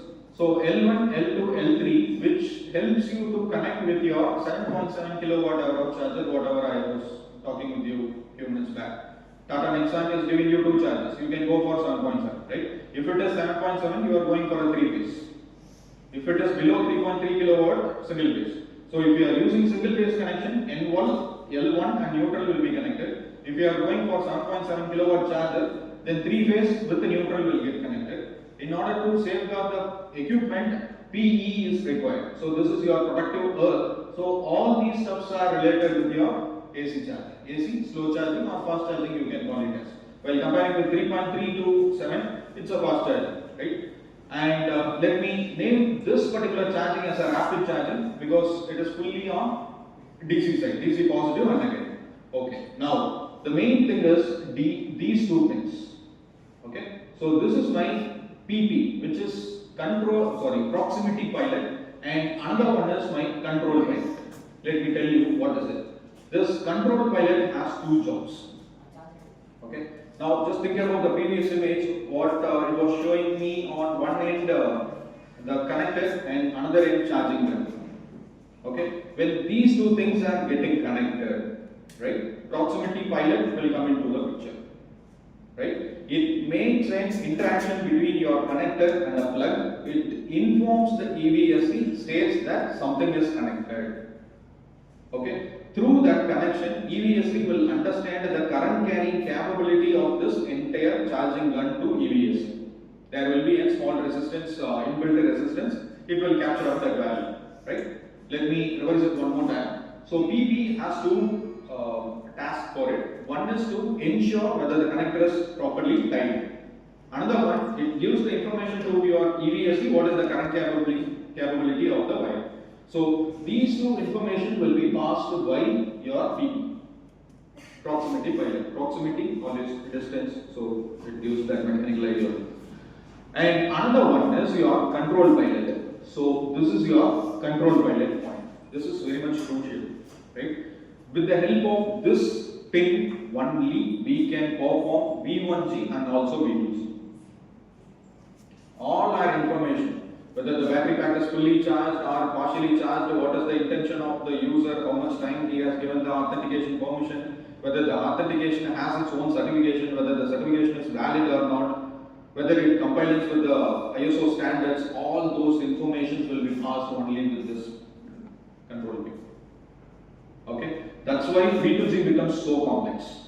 First, you need to know what is the parameters of your battery. Then only you can discharge it, you can put it on the ground. But most of the people are not putting their head on this particular aspect. Simply they are going for a bidirectional charges and as we know. So that's what's happening. But the intention should start from here, because you are going to get something from another device which is not at all you are interested. For that you have to develop your model. For that you have to develop your program. Right? So that's your main focus at your problem statement. Okay? Now let me focus further. Now with this pin, how traditionally we are charging a battery pack. Let me understand that. Okay? Why? Again I am telling you, I have considered a use case states that I am going to connect my charger, charging my battery pack, after some time I am discharging it. Clear? Let me understand. Zoom it out. Okay. Now we'll come to this side, right? Here I have an EVSC, here I have an electric vehicle, and all the pins now you can able to understand what is CP, what is PP, DC plus, DC minus, right? So my intention is to explain only on public charging. So that's why I just left out the complex connection L1, L2, L3, right? Only I have given DC plus and DC minus, right? Now, here you could see that there is a charging controller, SC, CC. Similarly, this side I have a charging controller, which is your EV charging controller. These two things will pass various information among each other. Okay, but the possibility is only control pilot. Okay, how? Because through this control pilot, here you could see that it is connected with your SCSC. Similarly, at vehicle end, it is connected with a few other components, which is your resistance and also the switch. Okay. So whenever you are connecting the plug, just imagine that this plug is inserted with your EVSC equipment. This PP will get connected in, so that this EVSC system understand that something is connected, it can process an handshake. So during that instant, your inbuilt resistance value will be triggered through this CP, through an diode to this resistance value. Now, your usually the voltage will be sent from this particular place. It should be a 12 volt oscillatory signal. It's a PWM signal, right? So whenever I am connecting such kind of resistance above, the voltage will get dropped. Initially, it will be 12 volt. 12 volt supply from it will pass out over here, so that between CP to a PE, there will be a 12 volt. Your EVSC will understand that it is in a idling state. After some time, EV will close the switch because of these two resistance, which will add up a pressure on 12 volt. So it will drop down the voltage drop to 9 volt. Right? At 9 volt, EVSC will understand that something is connected. It needs to ensure the charging. Right? At later point in time, at the electric vehicle side, one more resistance will get added up. Again from 9 volt, the voltage drop to 6 volt. Now only your entire charging will take place. That too on a proportional basis. In order to charge your EV, this power circuit entirely responsible. Okay. So here you could see that the switches 1, 2, 3 and 4. Typically these are all not switches, these are all fast charging contactors. Okay. So, okay, let me tell you that. So to perform your battery charging, all the 4 switches should be closed. Right? But there is a typical process involved in it to close the switch as well. Close the contactors as well. Drastically, I can't close all the switch. If I close it, immediately interest current will happen and battery may get damaged at the time of charging. So to avoid interest current, I am going for the pre-charging circuit. As per ISO 15118-2 standard, the pre-charging current should be limited to 2 amps. Okay. So after the completion of all these PWM signals, I will be turning on this negative switch and also this negative switch to make it only the DC negative. Then I will be closing this particular switch, which is called S2. So, which creates a path through this way, through the resistance. Only less amount of current will pass through your battery pack to understand whether the battery pack is really getting charged with a slow rate of 2 amps.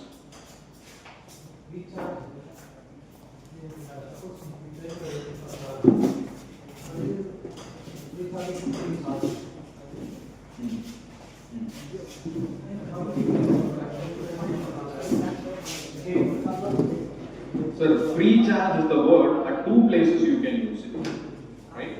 So this pre-charge is happening at the EVSC side. Okay, and I'm taking only the DC positive and DC negative which is connected with my battery pack.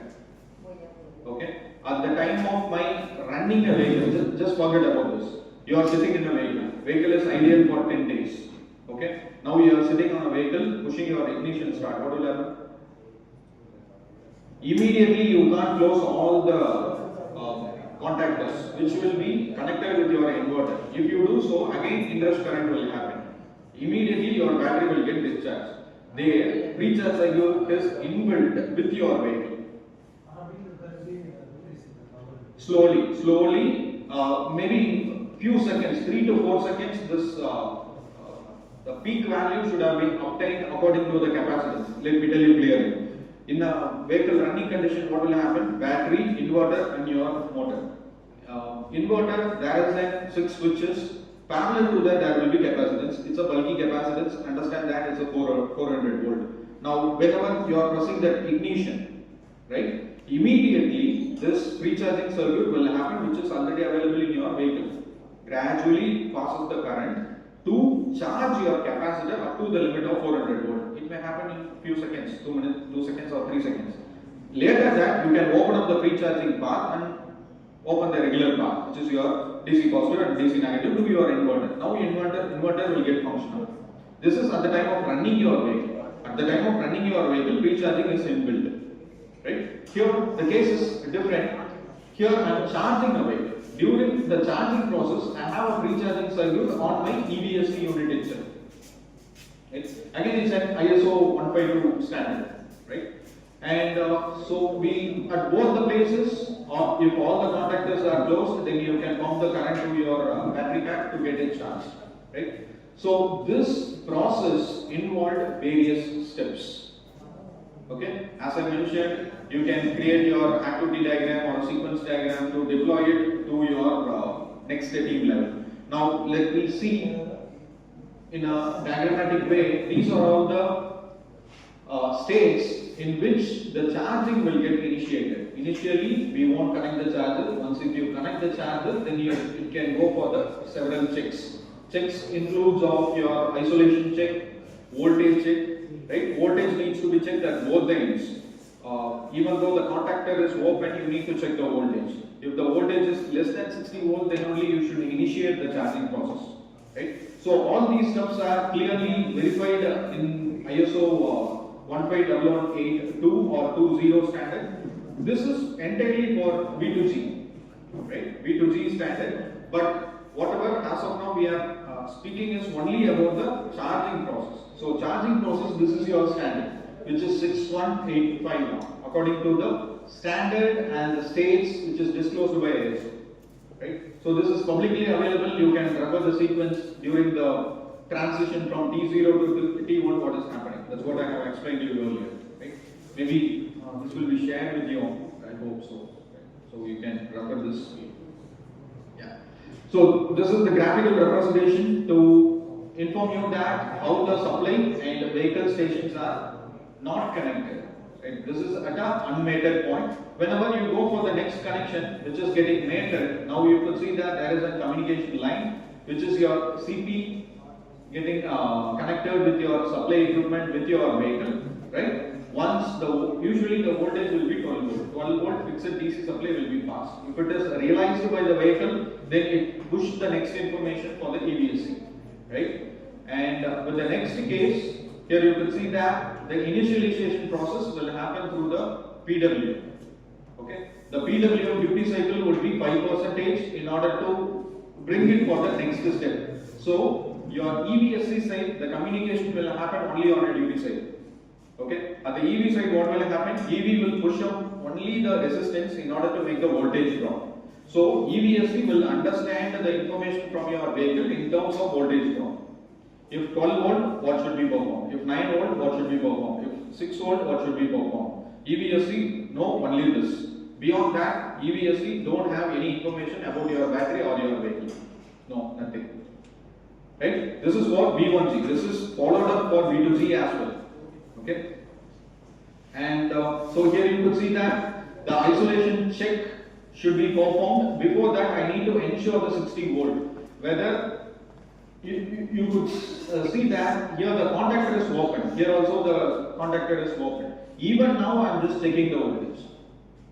This ensures the safety, right? This ensures the conductor property, ensures the safety according to the ISO standard. You need to check the voltage, which should be below 60 volt. If it is below 60 volt, then only you can proceed for the next check. Next check is your isolation check. Okay? Again, it is clearly disclosed in ISO standard. Okay? And now I can go for an isolation check. Again, you need to check for the cables which is connected with DC positive and DC negative. For both the cables, you need to perform the isolation check. For various manufacturers, they are disclosing the isolation value in several megavolts. You need to check it out properly to get it passed. If the test is okay, then you can go for the next stage, which is your pre-charge. So during the pre-charge condition, as per the previous diagram, you can open up, close the switch, which is connected in series with the resistance. Then you can pop up with your DC positive and DC negative contactors, right? Then you can go for the next process, which should be measuring the voltage at both the ends whenever the positive side and negative side contactor on EVSE is closed. You can see that this switch is not yet closed. Only here the switches are closed. Okay. Now, what is the intended voltage the EVSE system is interested to provide at low current value? That should have been ensured. So that's what will happen in this pre-charging state. With the next stage, I can close the switch entirely. So during T7, now your high voltage lines are entirely connected. Now you can transmit the voltage from your EVSE to an EV. Okay. And the same sequence will get followed up in order to open it up. You can, if the SOC is fully reached or 100%, the command will be initiated from your vehicle to control pilot, again from the voltage terminology. Previously it said 6 volt. Now it will open up one switch so that EVSE will understand that 9 volt. If it is 9 volt, it should reduce the charging current value. Drastically, EVSE will reduce the charging current value. If it is reduced, the contactors will get opened up. Right? Similarly, at vehicle end, vehicle also will open up the contactor. So entire connection will get deviated from one to another. So this is for battery charging. Now think about battery discharging. Now, as of now, my battery is fully charged. Okay. Now I should perform the real vehicle to grid charging. How can I do that? Now all these information should be passed to CP to your EVSE system. What is the status of my battery pack? I know that it is 100%, right? As a user, I could have been informed my vehicle dashboard like you can drain the battery pack up to 70%. These two information should be passed to your EVSE. Assuming that my condition, what is my condition? I have connected my vehicle is fully charged. Beyond that, after some time, I am going to discharge it. Right? I am on the middle of my sequence. Right? Now, all the information from your battery pack, what is the discharging current, right? And what is the state maximum SOC, what is the minimum SOC and stop charging. These information should be passed to my EVSE. As of now, how are we communicating from EVSE to EV? Only CP, only with the PWM from EVSE end and voltage from EV end. Now there comes the complexity. You need to add up multiple information on this CP. This is the greatest drawback and the greatest, not a drawback, greatest difficulty, I would say. Right? So we have only one pin CP. With this pin, I need to superimpose all this value. Right? So all these values could have been a DC. If it is a DC, already there is a DC signal, both will get disturbed. Already PWM signals are going on this line, I can't disturb that. Right? So that's why again ISO standards gives a clear indication that you can give all these information in an AC line with this CP with the high frequency line with megahertz. Okay? Already what we are here experiencing is a PWM with 1 kilohertz signal, which is low frequency. You can go for high frequency so that the informations may not get disturbed. That's the intention. Okay. Now I can giving so many information to this CP from my vehicle. how can I retrieve it back from my EVSC set?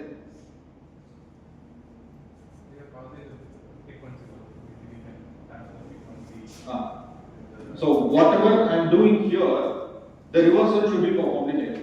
So usually the terminology is encoding and decoding, right? This encoding and decoding should be done at your EV side and also EVSC side.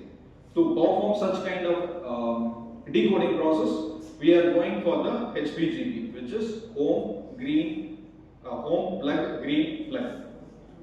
Okay, home plug green PHY. That's, you can call it as plug, right? So that HPGP is quite capable to perform your encoding and also the decoding.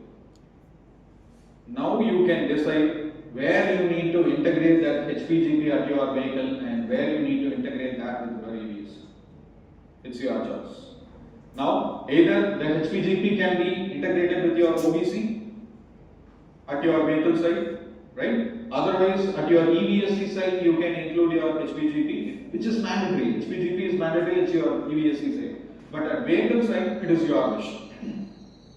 Are you going to include it in a OBC, or are you going to include it in a charka, right? Or you are going to include it in a DC line. It's your choice. Multiple problem statements are available at this point.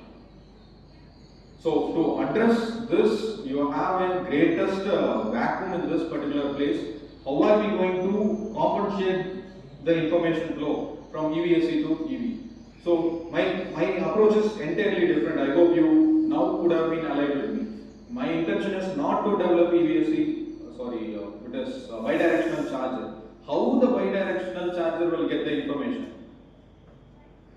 Right? It needs to know the state of charge of your battery pack, maximum limit, minimum limit, discharging limit, everything is needed. How are you going to send it to your bidirectional charger? Such a way that by accepting all those things, you have to perform DC to DC or DC to AC. So huge number of problem statement is available at this point according to ISO standards. Even we are working with Minda, and we have a task stage that they will be giving us an entire B2G unit. We have to do the reverse engineering for it, and we have to propose them a clear idea which could have been deployed for Indian automotive OEMs. So we are closely working with that. If you could get any of the problem statements, and if you are interested to work on this particular line, please get connect with us. We'll collaborate and we can do something for the society, right? And we are very open for it. And okay, let we go for the next phase. As you know that at this point in time, your CP will have the huge information of two signals. One is your low frequency signal, another one is high frequency signal. So electrobit, few minutes back I have shown you on screen with the black and white. So that electrobit is the company, those who are helping to decode such kind of information, right? So that is entirely on software side, right? It becomes OSI model. So on OSI there are 7 layers available. So 1, 2, 3, 4, 5, 6, 7, for each and every level you need to perform different tasks. Okay, maybe I'll wrap it up quickly. So this is that B2G communication, especially on OSI layer. Right? OSI again, it consists of 7 layers which establish the connection between EVSC to your vehicle. Now the flow is entirely reversed. Vehicle to power supply equipment side I need to pass on, but OSI layer information needs to be carried out at all the phases. Okay, at one side you can connect your P and controlled by left, then you can set your 5% PWM, then you can go for the layer 2, layer 3, layer 4. Everything is full of ECE and the CSIT job.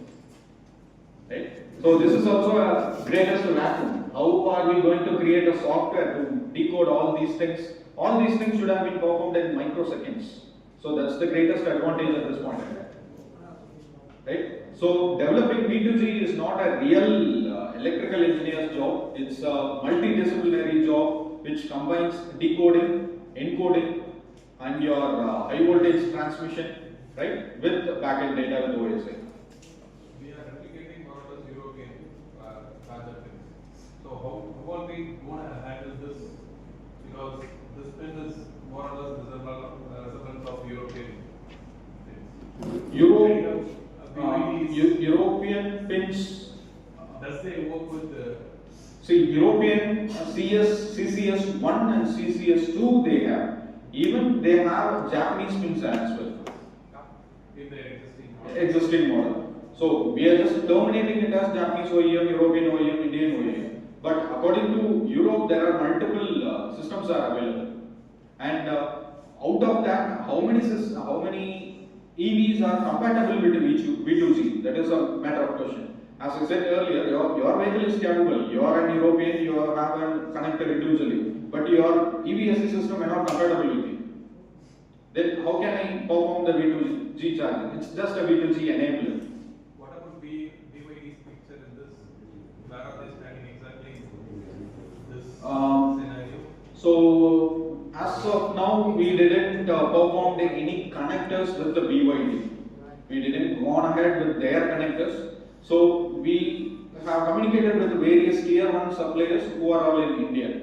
So we are not considering BYD. Typically they are importing the vehicles from China. Nothing is happening in India. So we are not concentrating on that. We are not open with the connectors of BYD. So we know only about CCS2 connectors, and that's how it initiated.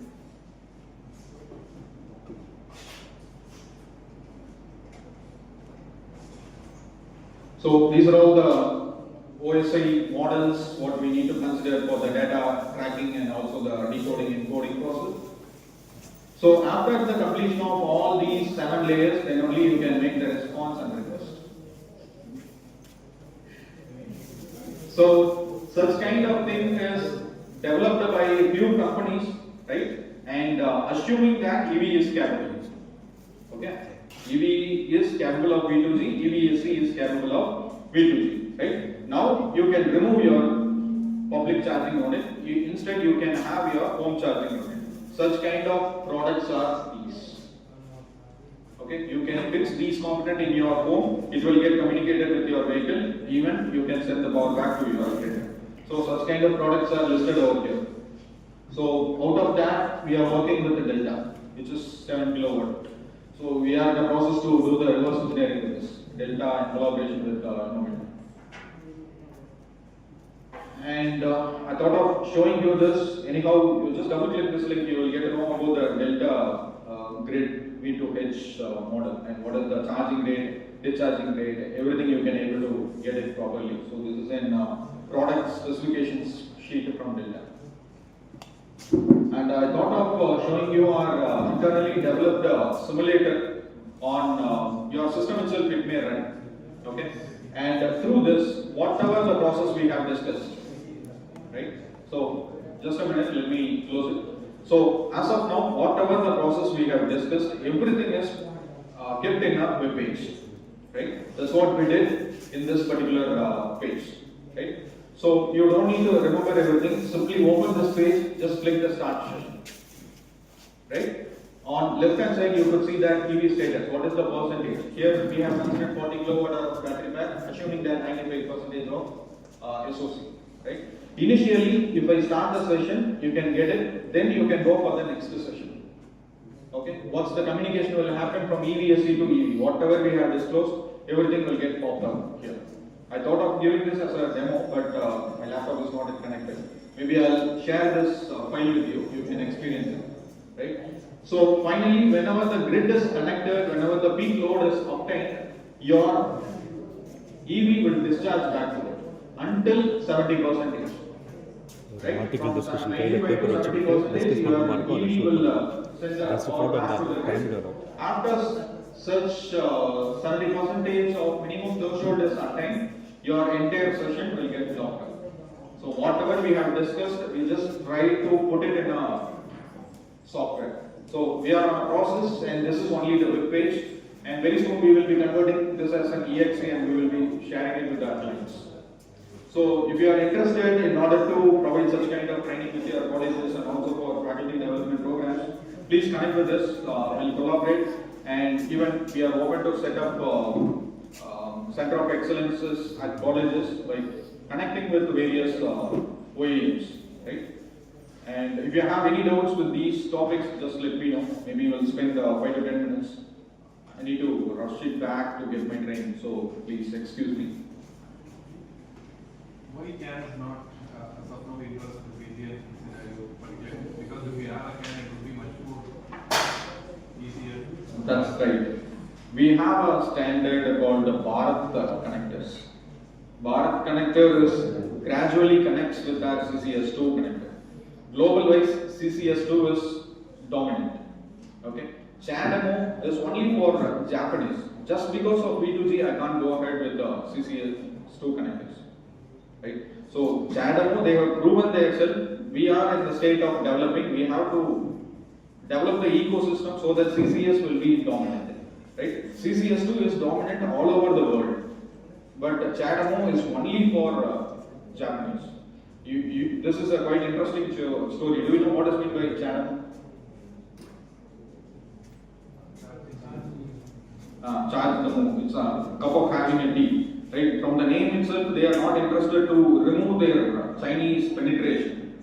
There are so many intricacies are there to get the data transfer from such kind of Japanese people. They won't share the detail, and their companies are very much reserved in nature to share the information. So it is better to develop our own ecosystem. That's why CCS2 globally recognized charger, and we can deploy it weekly and easily. Even Tesla, they are made for grid. They have superchargers. So chargers types are entirely different. Really, I have 10 to 12 charger types are there. How does bar connect?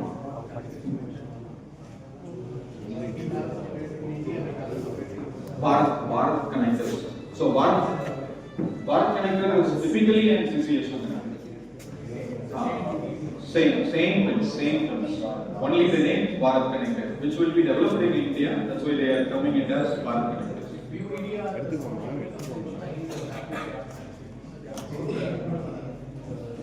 Usually they are not manufacturing in India, they are just imported. Even Kia EV6, it's an imported model. But it's getting developed, but it will take some time. So they have deployed their first office in Mumbai, I guess. Maybe during the time of 3 months, they could sold only 70 vehicles. So they don't have a very big space in India for selling the vehicles. Winfast we have in South India, near Durubri we have a company. Will they have the same issue for moving? There are so many OEMs are available. We are not touching all the OEMs. We are restricting with the buy-one segment of EV. So you can ask any question with the M&M, Maruti, and also Toyota. We can answer you. But Vietnam companies and like Japanese Meril, we are working with Meril. Right? So those companies' informations are quite critical. As of now, we don't have any information about Winfast, but they have a wide portfolio. It's all about system thinking. You need to, if you see a car, yeah, it's a car. You need to deep dive it, whether it is IC, or HEV, or EV. If it is EV, again diving deep, like what kind of connector. So take lots of time. We are just sticking only with Indian OEMs. That's it.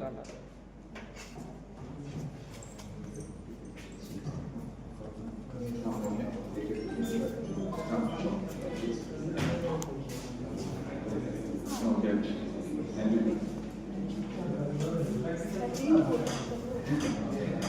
So by education electrical, by profession mechanical.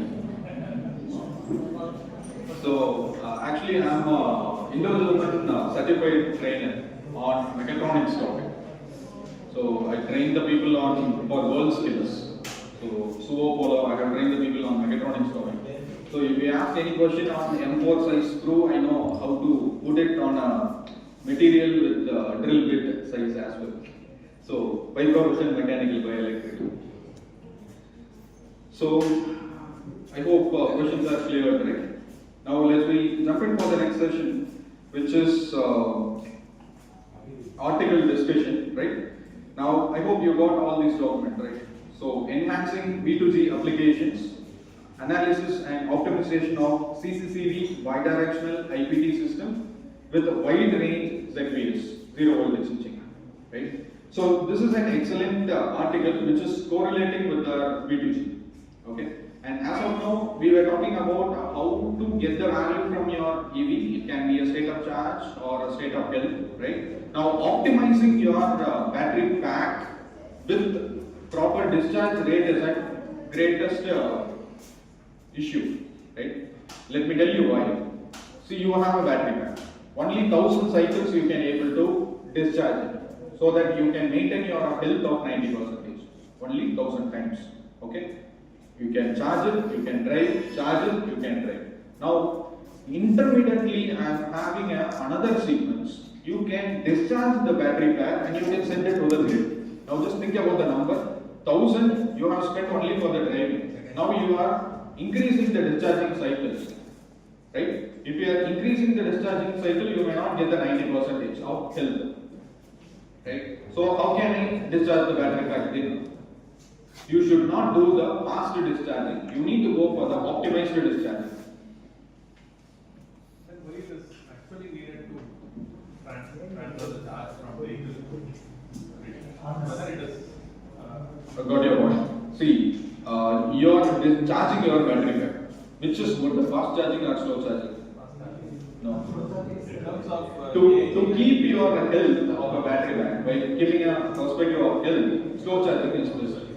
Similarly, if you want to keep the number of cycles restricted, you need to discharge the battery pack with a slow charging. So this is called optimizing charging and discharging. So that topology also needs to be deployed with the vehicles, so that you can safeguard your battery. Maintaining the battery degradation or irritation, rather accelerating and discharging it, you are asking discharge Slowly.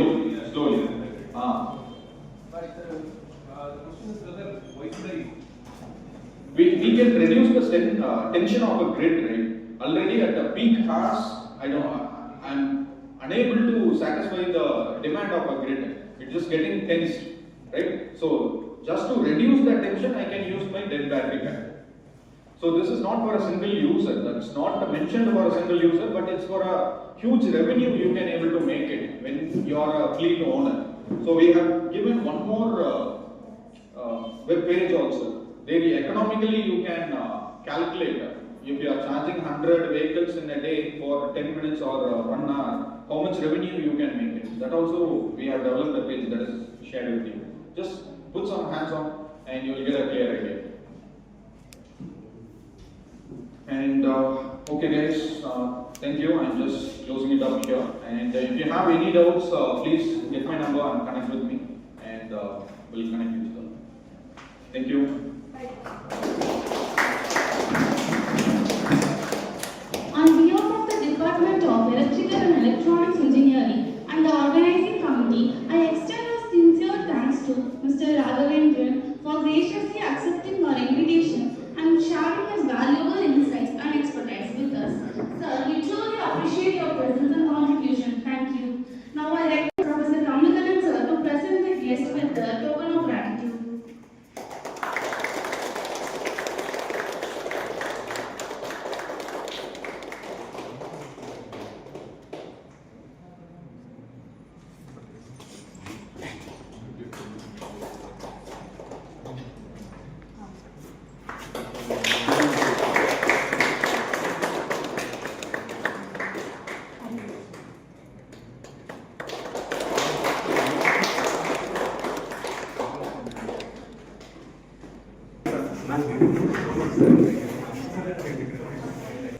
Was one representative to represent the article and your thoughts.